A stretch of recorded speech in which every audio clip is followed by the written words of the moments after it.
अस्सलाम वालेकुम। आजकल हम मॉडर्न डे क्रिकेट की बहुत बात करते हैं कि पाकिस्तानी प्लेयर्स में वो मॉडर्न फ्लेयर होना चाहिए, अग्रेशन होना चाहिए, इंटेंट होनी चाहिए। लेकिन अगर हम देखें तो पाकिस्तान के प्लेयर ही असल में इस मॉडर्न डे क्रिकेट को दुनिया को इंट्रोड्यूस करवाने वाले प्लेयर हैं। और खासकर इस वीडियो में जिन चार प्लेयर्स की मैं बात करने जा रहा हूं, इन्होंने ओडीआई क्रिकेट को टोटली रिवैम्प कर दिया था, इसको रेवोल्यूशनाइज कर दिया था। उसमें बहुत सारे न्यू ट्रेंड्स लेके आए थे। मॉडर्न डे क्रिकेट कैसे खेलनी है, पावर प्ले में स्कोर कैसे करना है, डेथ ओवर्स कैसे करवाने हैं, डेथ ओवर्स में बैटिंग कैसे करनी है, हार्ड हिटिंग कैसे करनी है, ये सारी चीजें इन्होंने इंट्रोड्यूस करवाई। इन चार प्लेयर्स में जो पहला नाम है वो सईद अनवर का नाम है।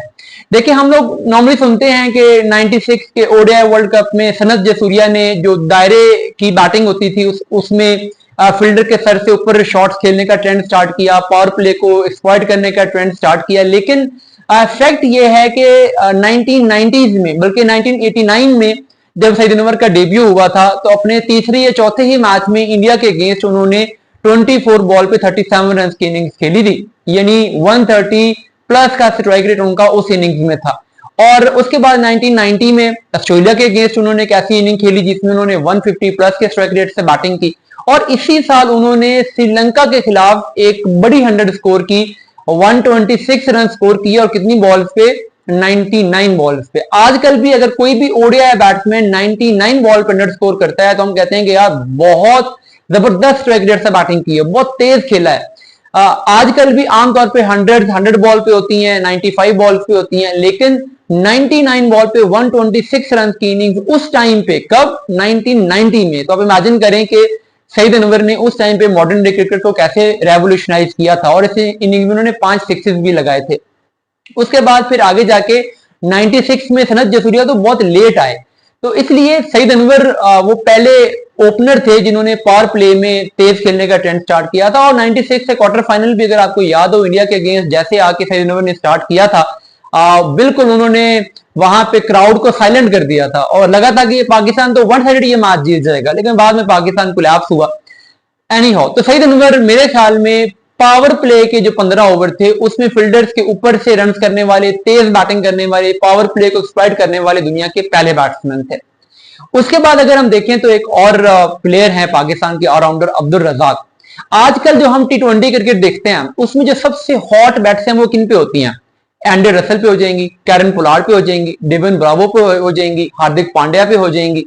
और इसकी रीजन क्या है? ये प्लेयर जाके डेथ ओवर्स के जो आखिरी 2-3 ओवर्स हैं वहां पे इनमें ये एबिलिटी है कि ये 50-60 रन स्कोर कर सकते हैं। बीच में मिडिल ओवर्स में कहीं आके ये 2-3 ओवर्स का स्पेल करवा सकते हैं, एक एक ओवर के 2-3 यूटिलिटी स्पेल्स करवा सकते हैं। इस वजह से ये टी20 क्रिकेट की सबसे हॉट प्रॉपर्टी है। एग्जैक्टली यही चीज जो अब रसल कर रहे हैं, पोलार्ड कर रहे हैं, ब्रेवो करते रहे हैं, हार्दिक पांड्या कर रहे हैं, एग्जैक्टली यही चीज अब्दुल रजाक ने तब स्टार्ट की थी जब अभी टी20 क्रिकेट का कोई कॉन्सेप्ट ही नहीं था। मैं आपको मिसाल के तौर पर रजाक की जस्ट कुछ 4-5 इनिंग्स भी दिखाता हूं और फिर आप देखिएगा कि आपको समझ आएगी कि ये जो आजकल क्रिकेट खेली जा रही है इससे नेक्स्ट लेवल की गेम रजाक ने तब खेली थी। और इरफान पठान ने तो रजाक के बारे में कई दफा बात किया कि रजाक ने अपने टाइम से पहले आने वाली फ्यूचर वाली गेम खेली है। ये 2003 की बात है, शारजा का पाकिस्तान का पहला मैच है। जिम्बाब्वे के अगेंस्ट आखिरी 3 ओवर्स में रजाक ने 7 छक्के लगाए, 3 ओवर में 7 छक्के। उसके बाद चले जाते हैं 2004 में पाकिस्तान की टीम न्यूजीलैंड को टूर कर रही है, वेलिंगटन में मैच हो रहा है, पाकिस्तान को 13 ओवर्स में जीतने के लिए 136 रन जरूरत है। तब एंट्री होती है रजाक की, वो बैटिंग के लिए भी आए हैं। 13 ओवर हैं, 136 रन चेज करने हैं, 5 विकेटें पाकिस्तान की गिर चुकी हैं। रजाक आते हैं वहां पे आके 40 बॉल्स पे 89 रन की इनिंग खेलते हैं। 40 बॉल 89 रन आजकल की दौर में भी बड़ी इनिंग होती है, लेकिन उस दौर में जब 2004 में, आज से 21 ईयर्स अगो, रिक्वायर्ड रेट आपका 11 का हो। आज भी अगर 11 का रिक्वायर्ड रेट 12-13 ओवर्स में ओडीआई में बनाना पड़ जाए, बैट्समैन वैसे अंडर प्रेशर हो जाते हैं। उस दौर में 13-14 ओवर तक 11 का रन बनाना, पाकिस्तान फाइनली वो 3-4 रन से मैच हार गया, रजाक रन आउट हो गया। अदरवाइज रजाक ने वहां पे तहस नहस कर दिया कीवी बॉलिंग अटैक को। उसके बाद आती है बात 2005 में इंग्लैंड पाकिस्तान टूर करता है। रजाक 13 गेंदों पर 40 रन बना के खेल रहे होते हैं और लगता है कि ये जो 17 बॉल की फास्टेस्ट 50 का रिकॉर्ड है रजाक के तोड़ देंगे। वहां पे एंड्रयू फ्लिंटॉफ ने आके रजाक को 3-4 गेंदों पे बाउंड्री नहीं लगाने दी। रजाक ने उस मैच में भी 22 गेंदों पे 51 रन स्कोर किया था। आजकल भी टी20 क्रिकेट में अगर कोई प्लेयर इतनी गेंदों पे 50 के हम कहते हैं कि वाह यार बहुत अच्छी इनिंग्स खेली है। उसके बाद फिर 2006 में पाकिस्तान जाता है इंग्लैंड और वहां पे पाकिस्तान मैच खेल रहा है। पाकिस्तान ऊपर से बहुत बुरी बैटिंग करता है। 45-46 ओवर में पाकिस्तान का कोई 165 पे 8 आउट है। वहां पे रजाक आखिरी 3 ओवर्स में 54 रन मारते हैं।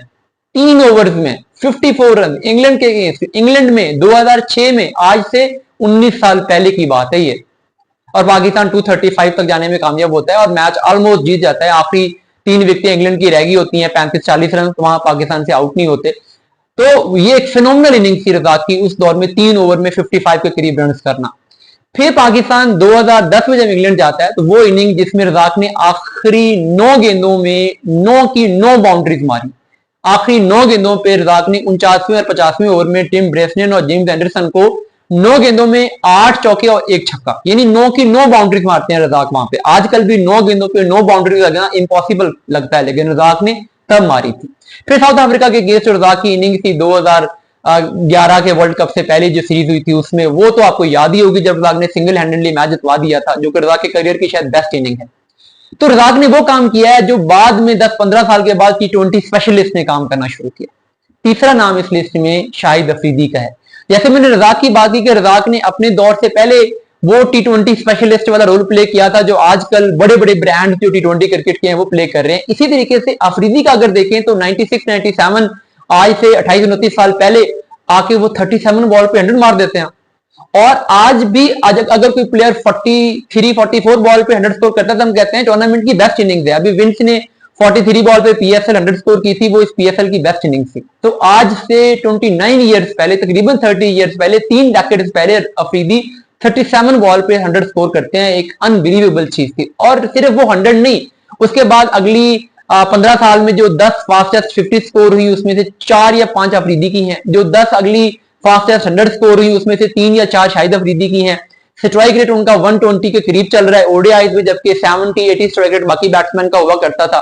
और एक जो ये अप्रोच थी कि एंटरटेनमेंट का जो वर्ड था, यूं कहें कि वो ओडीआई क्रिकेट में तो शाहिद अफरीदी ने इंट्रोड्यूस करवाया कि पता है कि आना है और मारना है। तो ये जो आजकल के T20 बैटर्स करते हैं कि पहली बॉल से आना है और हिट ही करनी है, विकेट जितनी मर्जी गिरी हो, तेज खेलना है, ये चीज तो अफरीदी ने स्टार्ट की थी। तो कुछ लोग तो ये कहते हैं कि बेसिकली T20 क्रिकेट की फाउंडेशन ही शाहिद अफरीदी ने रखी। जैसे वो 4 ओवर का स्पेल करवाना है, आके कंट्रोल बॉलिंग करनी है, 15-20 गेंदों पे 30-35 रन मारने हैं, अच्छी फील्डिंग करनी है। तो ये जो टोटली T20 क्रिकेट के डायनामिक्स हैं वो शाहिद अफरीदी 96-97 से करते हुए आपको दिखते हैं अगले 20 साल के लिए। और आखिरी नाम इस लिस्ट में आजकल हम कहते हैं डेथ बॉलिंग में लासिथ मलिंगा बड़ा जबरदस्त बॉलर है। उमर गुल का नाम लिया जाता है कि यार यॉर्कर्स क्या कमाल के करता था। तो आजकल भी T20 बॉलिंग में वैरायटीज वगैरह सब कुछ है, बट जो यॉर्कर की वैल्यू है, जो डेथ ओवर्स में एंगल्स के यूज की वैल्यू है, वो कोई उसको इनकार नहीं कर सकता। तो 90s के दौर में और 2000 के दौर में तो फास्ट बॉलर से आखिरी 10 ओवर में उनको इतनी मार पड़ती थी कि पहले 5 ओवर में मैगरा पॉलक ने 10 रन दिए हुए हैं और आखिरी 5 ओवर में वो 50 रन खा गए, 40 रन खा गए। ये हाल होता था एम्ब्रोज का, वॉश का, डोनाल्ड का, ये जितने भी बॉलर फास्ट बॉलर थे सबके साथ ये होती थी। लेकिन उस वक्त भी एक बॉलर था जो कि आखिरी अगर पाकिस्तान बॉलिंग कर रहा है और 10 ओवर में मुखालिफ टीम को 60 रन भी चाहिए हैं, तो पता था कि यार वसीम अकरम, वकार यूनुस हैं, ये नहीं बनाने देंगे, ये रिवर्स स्विंग करेंगे, यॉर्कर मारेंगे। डेथ ओवर्स में रिवर्स ना भी हो रही हो तो इनके यॉर्कर इतने डल्ली होते थे कि खेलने नहीं आते थे। वकार यूनुस तो यॉर्कर जनरली भी मारते थे, लेकिन वकार को कई दफा डेथ ओवर्स में मार पड़ जाती थी। वसीम अकरम डेथ ओवर्स के ऐसे स्पेशलिस्ट थे कि वो एंगल्स का यूज करेंगे, आगे round the wicket, over the wicket, yorker मारेंगे, स्लो बाउंसर्स मारेंगे, बड़ी एक्यूरेसी के साथ डेथ ओवर्स में बॉल करेंगे। वाइड यॉर्कर्स भी वसीम अकरम ने इंट्रोड्यूस करवाए थे। तो एक ऐसा बॉलर जो कि आजकल की T20 बॉलिंग उसने 90s में करनी शुरू की थी। तो ये दुनिया क्रिकेट का पहला फास्ट बॉलर था जिसने डिफेंसिव बॉलिंग की टेक्निक्स डिस्कवर की थी। इससे पहले डिफेंसिव बॉलिंग की टेक्निक्स तो बॉलर्स के पास थी ही नहीं। तो वसीम अकरम भी अगर आजकल T20 क्रिकेट में खेल रहे होते तो बहुत बड़ा एसेट होते।